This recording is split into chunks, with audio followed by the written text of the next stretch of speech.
What's going on, everybody? My name is Nick. And my name is Dave. And this is the Deep Dive. Yes, and we are jumping into a brand new series called Out of the Shadows and Into the Light. And the first message was actually called Questions That Unite / Questions That Divide. So this will be an interesting topic, I think. It should be. Yeah. It's going to be a good series as we go through Lent here. Yeah, very cool. Very cool. Well, let's get into it. Let's not waste any time. All right.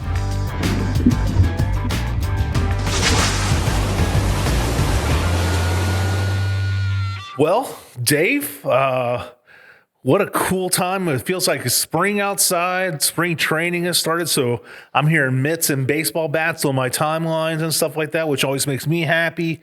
That season's kind of transitioning, it feels like a little bit. Yeah. Let's talk about your weekend, though. You weren't at church on Sunday, and there's a really good, important reason why you weren't there. Yeah. Let everybody know about that.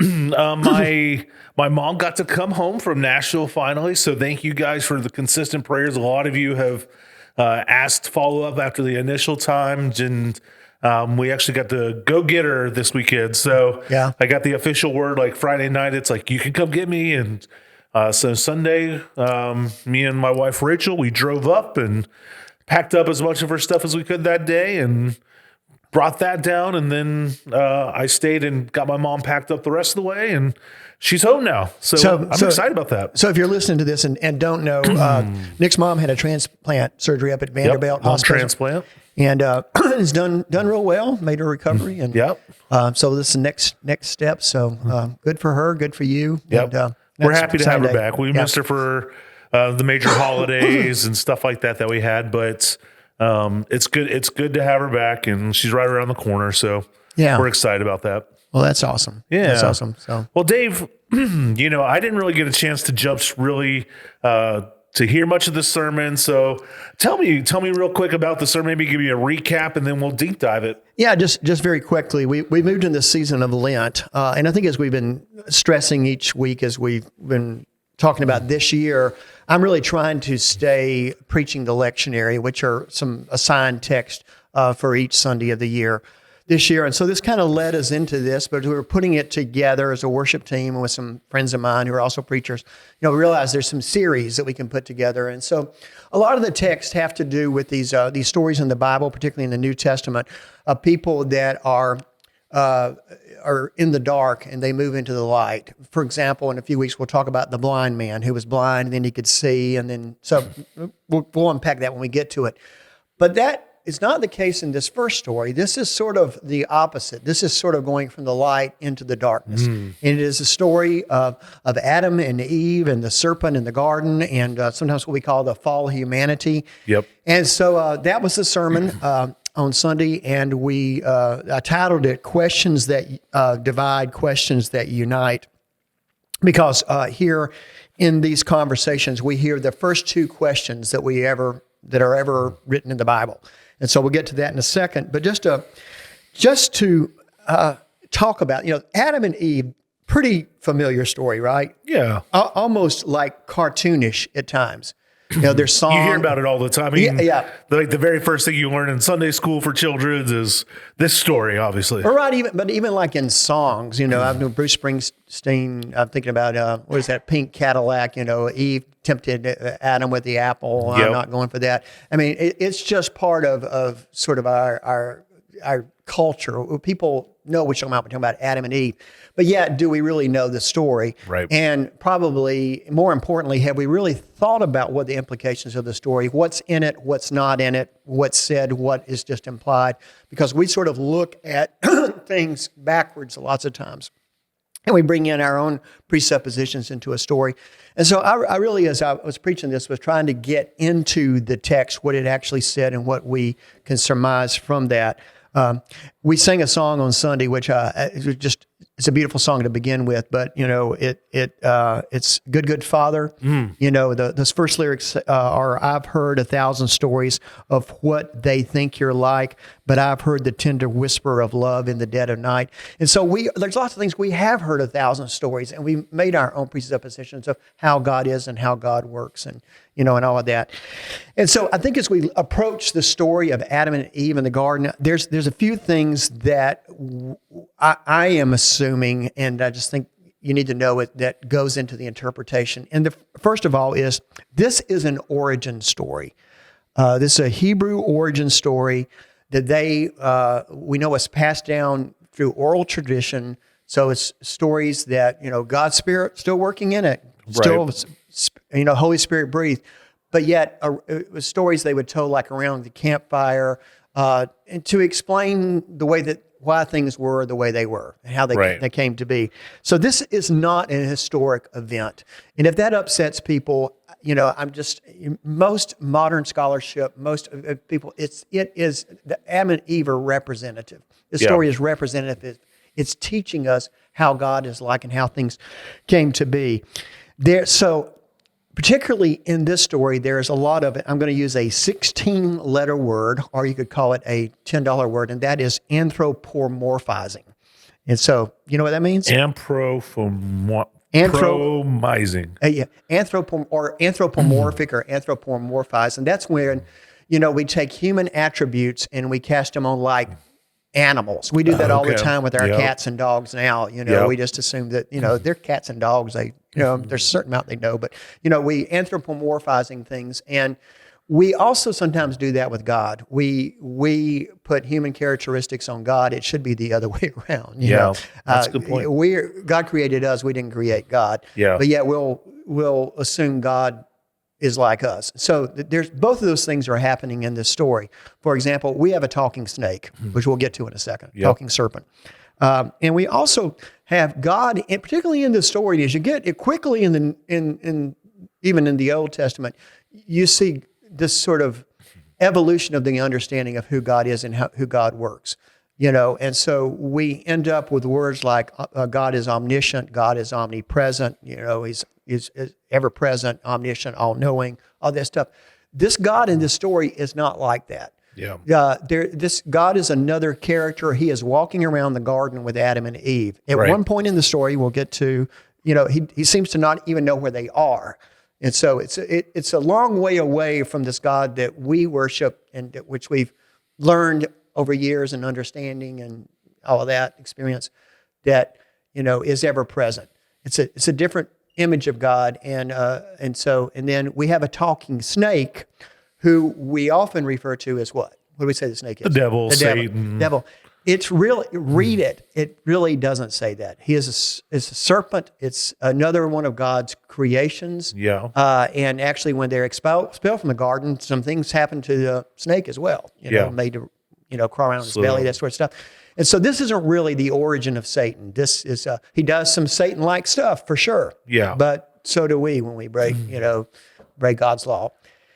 And so they are put in this garden, and in the garden, God says to them, gives them a job. Yeah. To what? To take care of it. Take care of the. Remember the word that they used to give dominion? You weren't here. Give dominion. Give dominion. And so that is not to exploit the garden. Sometimes people would think that we've given dominion over things, but dominion actually comes from a Latin word that dominos, which means God. That's where it comes from. So as God is in creation, God includes humankind in that as well, taking care and tending for the garden. That is the occupation of Adam and Eve. Right. He also says, you made this garden for you. It's a paradise, and you can eat and drink of everything in this garden, except in the middle of the garden. And it's clear it's in the middle garden. I want to stress that. There is this, what they call a tree, we call now the tree of knowledge of good and evil. And of that fruit, God says, you shall not eat. Right. So that is the rules. They've been given free will to do whatever they want to, the permission to do everything. They've been given a job to take care of this garden. But there's limits. Free will has limits. Yeah. Right? Yeah. Barriers a little bit, I guess. To choose between good and evil or right and wrong. Right and wrong. Yeah. That's part of your free will. You have not been predetermined to only do good. Correct. You also have the ability to, make whatever choice you want. Yeah. Parents know that. That's true. Right? We know that well. Hope our kids make good decisions, but that's part of love. Yeah. Is giving people, the freedom. And it's when people choose love, choose to do the right thing, it's very different. But they're in their innocence in that. And so we run into Eve having this this combination with the snake, with the serpent. Yeah. And the snake asked her, what is the first question in the Bible? And also, it's really the first theological discussion, because here they're going to be talking about God. All the other discussions have been talking to God. Right. When God's been involved. Yeah. Now it's talking about God. And so the snake says, did God say, you are not to eat from any tree in the garden? From any tree in the garden. And so Eve responds. And since the text was read on Sunday, and I'm not reading it here, if you want to go back and look and see what God's instruction to them was, God said, you can eat of any tree in the garden, but you should not eat except this one.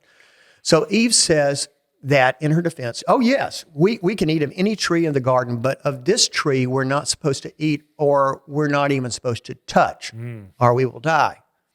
And so the snake says, I'm sorry, it's beautiful weather, but yeah, pollen season is upon us. Pollen season is upon us. And so Eve's response is an interesting one, because she said, we're not supposed to touch it. That's not what God said. Right. She actually makes it more prohibitive. That's interesting. Right. And so we could unpack that, and there's probably some stuff to say that sometimes Christians take God's law and make them even more prohibitive. Yeah. And I understand drawing bright circles around things. Let's say, you shouldn't drink because you may have a family history of alcoholism, or have had troubles yourself. And so for you, I'm talking about the general you. Yes, general you. For that person, maybe they shouldn't drink. Right. But lots of times Christians will say, well, no Christian should ever drink alcohol. Right. Or no Christian should ever dance, even though there's lots of places in the Bible where they're dancing. Because it's just going to lead you to where you don't want to be, or something. And it might lead that person, and maybe for that person, but it is there's a personal choices, and it's not really God's law, but yet we've somehow or another manufactured and constructed. And so there could be something about that in what Eve's saying. But anyway, Satan, look, like I did it too. It's just so embedded into us. But the snake says, you won't die. So a couple of things about that question. It's, I think, a leading question to set Eve up. Sure. And so that's where I get the title, Questions That Divide. Yeah.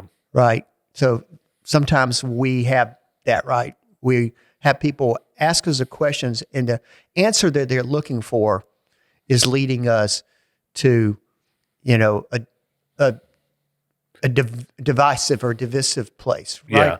Yeah. A lot of time, and people will do that sometimes to prove a point or something, or they kind of ask questions that could only lead to what they're trying to get you to do. You know what I mean? Right. So it's they kind of sequence it out for you. For example, if do you know so and so? Do you really think he's a good person? Yeah. Or did you really believe what they just said? And there's countless other examples we can give, right. But she's setting him. He is setting her up. Yeah. And so she looks at it, sees that it's good, attractive, and so she eats it, gives some to Adam, and what happens? They recognize their nakedness, and then God comes strolling through. Well, that's a little bit later. Let's deal with the nakedness. Okay. So they're naked. Yeah. They're naked in the garden. And so the Puritans, I think, among us have made this into sort of an overly sexualized kind of thing. I've heard that interpretation of it. Yeah. They realize they're naked, and they cover up their nakedness. But I think it's important for us to look at what their nakedness represented. Yeah. Their innocence is gone. Yeah. They have disappointed God. They have broken God's law. They have that boundary that was there. They have violated. Right. And there's trust, because God is, part of that obedience was trust, and they've broken that. Yeah. And so they feel shame. That's what I was going to say. This is definitely more of a shame thing than it is covering up your private parts because God's coming. It's right. They feel shame. Yeah. So you ever had that dream And I've had it a number of times where, you have this, you're at school and suddenly you realize you're there naked.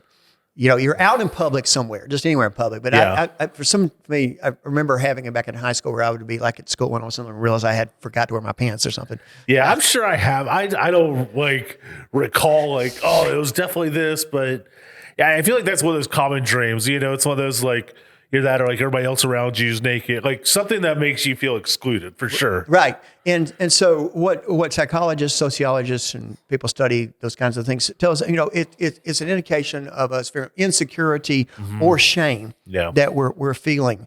And also looking at, what psychology teaches us that there are defense mechanisms we have when we have our shame. When we're feeling shameful about something or insecure about that, what do we do? And, the three top ones are narcissism, blaming, and contempt. That sounds about right. And so then what happens in the story when God comes, and we'll talk about God's question in a second. God comes, and what do they immediately start doing?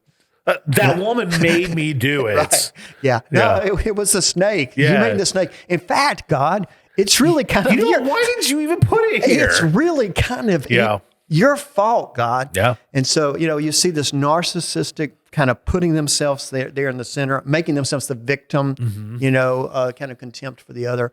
All of that happens. And I mean, in Christians, I think we can do that as well. Oh, for sure. That. The amount of times you hear stuff and maybe I think we've even talked about this kind of recently, where people will kind of do the whole, I can't believe what so-and-so's doing. I mean, I know I lie and all that, but it's not that. You know what I mean? Can you believe this? Or, or if something, goes wrong, be like, that person, I can't believe that person does that or whatever. It's okay that I did this. It really wasn't my fault. Yeah, and it wasn't a big deal. It wasn't a big deal for me, but what this other person did, that sort of shame. And, we've just done that. And lots of times in society and also in the church, we've used it to sort of draw the circle to put other people outside of that.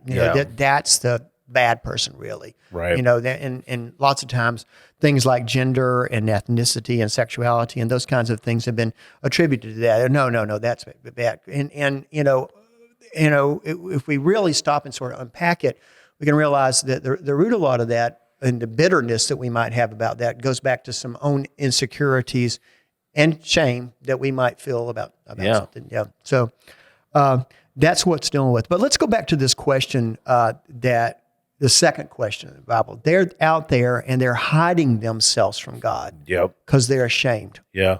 And God comes and he says, Adam, Eve, where are you? Yep. Where are you? So God is seeking that. But now I know that can be sort of looked at as like, where are you? What have you done? But I believe that what we see in that is the grace of God, the prevenient grace of God. Yeah, they have broken God's law, right? The only law they had. But God is still looking for them in their shame, in their lostness.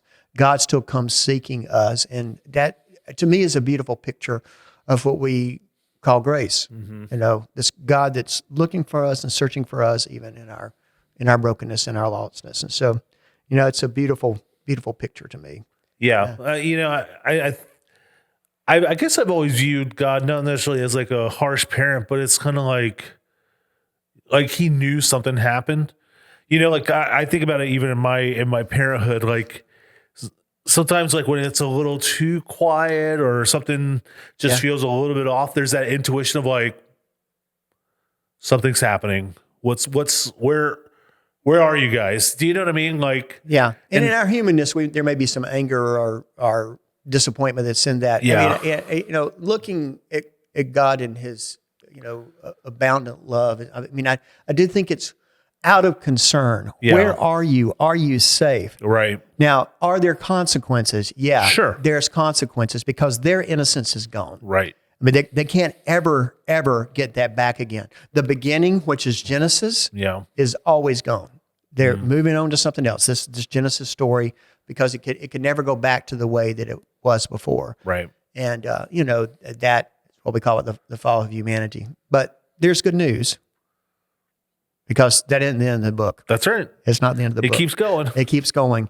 And so what I think we see throughout this whole scripture is God moving towards human beings and trying to bring about restoration. And in the end, and this is what I kind of closed out the sermon with, is there's another story of another garden place, another paradise, and another tree that comes in Revelation. And I think it's beautiful, and I think that's why you have to look at Scripture as a whole. Yeah. And just that is the brilliance of Scripture to me, is you begin with this garden with a tree in the middle of it, a tree of knowledge of good and evil. Mm-hmm. And you end with another scene in my Bible. Actually, the heading says Eden restored in the book of Revelation, with another tree in the middle, what we call the tree of life. And actually, I really just rather read that than really try to explain it. But it comes from Revelation chapter 22. That's where it is. And it says, "Then the angel showed me the river of the water of life, bright as crystal, flowing from the throne of God and the Lamb through the middle of the street of the city. On either side of the river of the tree of life, with its 12 kinds of fruit," that's one for each of the 12 tribes of Jerusalem. So that's restoring that, producing its fruit each month. And I love this phrase, "And the leaves of the tree are the healing of the nations." The leaves of the tree. And so, we have this broken, divided world, which we can break down even beyond nations and tribes and creeds and people groups and politics and all this division. And the leaves there, this tree is to bring the healing of that, the restoration of it. It's just a beautiful, beautiful, when you hold these things together. Nothing accursed will be found anymore, but the throne of God and of the Lamb will be in it, and his servants will worship him. They will see his face, and his name will be on their foreheads, and there will be no more night. They need no night of light, lamp, or sun, and the Lord God will be their light, and they will reign there forever and ever. And I just love that picture. And we're doing this message series, Out of the Darkness into the Light. Yeah. And so here there is no darkness anymore, if we're using that to demonstrate our brokenness and our restoration. We had a new set. If you watch the service on Sunday, we have a new set that Nick Boker and some others helped, mostly Nick Boker, put together. And basically it's just some words that sort of contrast each other, like brokenness and restoration, light and darkness, doubt and faith, those kind of words. And we'll see that through the other stories we do through this series of people that are starting in the shadows and moving into the light. And so here there is no darkness anymore. Yeah. There is only light. And so we see this, holding Genesis and Revelation, and on one side, we've got this tree, and on the other side we got this tree. And so I think we talked about this last week. We're in the in-between. Yeah. We're living life now in the in-between. Yeah. And, I was thinking about it as you were reading it and hearing you were talking about the part that you liked with the tree and the leaves and stuff like that. And if you think about like just you're building a tree, or you think of a visual of a tree and just all of its branches going off and all that. But, I was kind of picturing, all the people who were, like you were saying, ethnicity, sexuality, all that, all this stuff that it's kind of like the branches, and people like go grabbing onto the different branches, but they're all feeding back into that one hole. Right. It's all still part of the same, but we always, sometimes we kind of feel spread out, like we're on our own branch or our own island all over. I don't know. It was just a beautiful picture in my head. It is a beautiful picture. And one thing, going back to the center thing, is that all of life moves out from that. Yeah.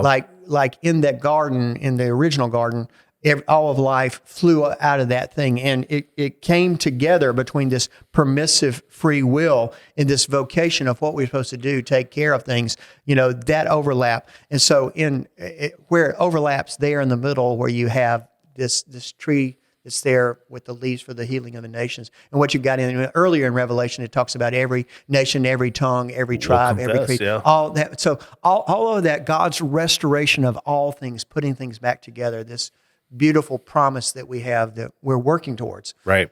Yeah. So so I have a question for you, and this is maybe it kind of goes back a little bit to where you started with the conversation that the garden is kind of the origin story. The way we talk about it is why do you think it got included in the Bible the way it is? If that makes sense. God, easy question. God wanted it there. Okay. I think those are important. I mean, it is, when you look at how the Bible came together, it's almost there's such an art to it that, because now we got these beautiful bookends. So it's supposed to be there. Right. And so I guess what I'm saying about an origin story is that, like, when we try to make some stories in the Bible, that the intent was not, we're not reporting history. We're explaining if there's only Adam and Eve, there's nobody else there that could go, this is what's happening. Yeah. So you're right, and so in the Cain and Abel story is similar. So a lot of these earlier stories, the story of Noah, a lot of these stories are just explaining how things were, how God used that to teach. Jesus used parables. Right. No one gets freaked out and says, the Good Samaritan was a historical event or whatever. Right. It could have been. And I'll say, it could have been, but that wasn't the intent of how it was written. It was written just like, I feel like it does a disservice to say, like, Aesop's fable that's trying to teach as a story. Yeah. Because it's so much more important than that, but in a similar way. I mean, it uses animals too, right? Okay. So, in ancient Hebrew tradition, these were those stories. And then they got, written down at some point and then canonized in the scripture. And, I'm glad they were. Yeah. So here we are living in, as we said, in the in-betweens. I think we talked about last week. So we're working towards not just waiting around for this end event. We're working towards that with how we live our lives. And so using the kinds of questions that the snake asked are quite a kind of question that God asked. I think that comes down to, are we doing things? Are we asking questions? Are we having conversations that are bringing about unity, that are bonding people together, or are we doing things that are causing division? And so I guess I have a question. Think about it. If you can't answer it, it's okay. Let's just think about this. How are we asking questions that bond and unite rather than divide? How do we do that? How are we? I think it's an important question to consider, because I think if you were to look at the general landscape, even in Christianity, but also in our world, is, it feels like we are dividing more and more and more and more and more. Right. And the hard thing is that sometimes you have to ask hard questions as well, of like, to challenge people to come together, but some people aren't going to like having to consider some questions. Do you know what I mean? Yeah. And I know there's times and the Bible will show places where, Paul goes in one way and, others go another way. I mean, there are stories of that. I'm not sure that's God's goal in it, though. I mean, there's times we're divided. We had one of our illustrious politicians last week, is still doing it this week, who's talking about a nationwide divorce so that we'd have red states and blue states and all that kind of stuff. And man, that is awful. Yeah. I mean, we maybe have given up on having those hard conversations and living with the tension of difference, We often divide by differences, right? Absolutely. And we can have different opinions. We can have different races. We can have different, different genders. I mean, that's just how we're created. But to find the unity in that, and it's hard when there's other people involved, particularly other people that are different than us, or other people that maybe don't see things the way we see it necessarily. Right. And so it's so easy today, just write them off. That's why I'm not for the disaffiliation in our denomination, right. And I'm not for, I'm not choosing one side or the other, but I'm not for running off and dividing. Yeah. And so if you had your druthers, everybody'd stay together. Everybody stay together, because I think we ought to find a way to work it out. And I think we eventually could if we would have worked it hard enough. But, we've culturally, I think, gotten to a place where we just say, oh no, just throw up your hands. And what hurts me, and I think we got hurting people on both sides, is that we demonize the other side. Yeah. And, and that those would not be questions that were uniting. Those would be prodding at things that are making us even more divided. Yeah. And, that's not how the sort of accusatory things is not the way that you bring things together. I think you come at the approach as God does in the garden with, where are you? Are you safe? I'm worried about you.